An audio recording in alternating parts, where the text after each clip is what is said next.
All right, guys, if you've ever had a Whirlpool or a KitchenAid stove go out on you, where you set the temperature and it just doesn't heat at all, or heats up very little or very slowly, it could be your element. In this case, it was fried. You can see the hookups back here.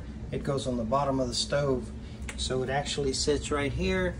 Those two holes in the back, right there is where the element goes through, and it hooks up in the back. I'll show you. And then there's a cover that covers that, and a cover in the back, and that's it.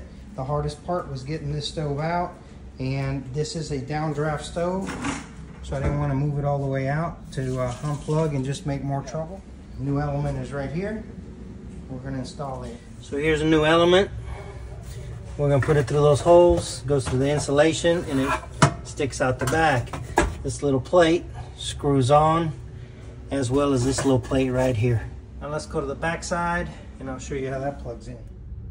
All right, guys, out the back you can see the element sticks out just like so, and you plug in the appropriate wire. Just make sure you remember how you took those wires off and put them back on the same way. Now I'm going to put the cover that goes over this, and the back end is done. You can see the covers back on. Again, pay attention to how it comes off. This particular cover hinges, and you got one screw there and one on the other side.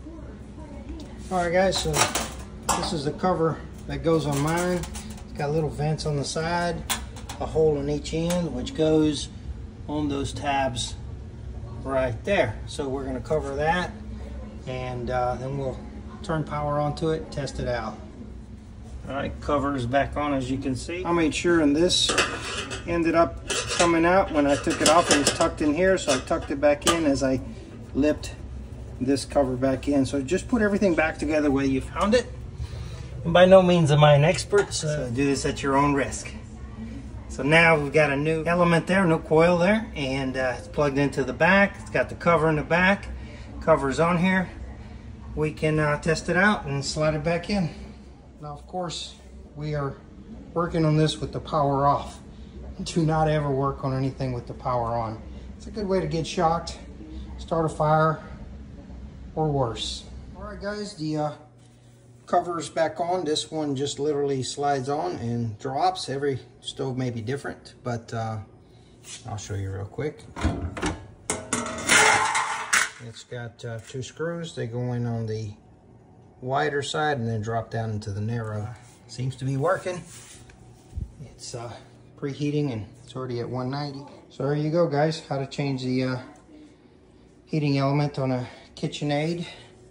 It's actually a Whirlpool part, so I guess KitchenAid and Whirlpool use the same parts.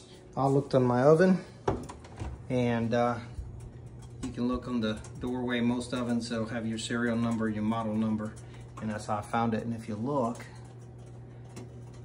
it actually says Whirlpool, even though it's a KitchenAid. So, but like I said, you need to do your homework, because every stove, every oven may be slightly different. All right, guys, hopefully that was helpful, and don't forget to like and subscribe. Y'all take care.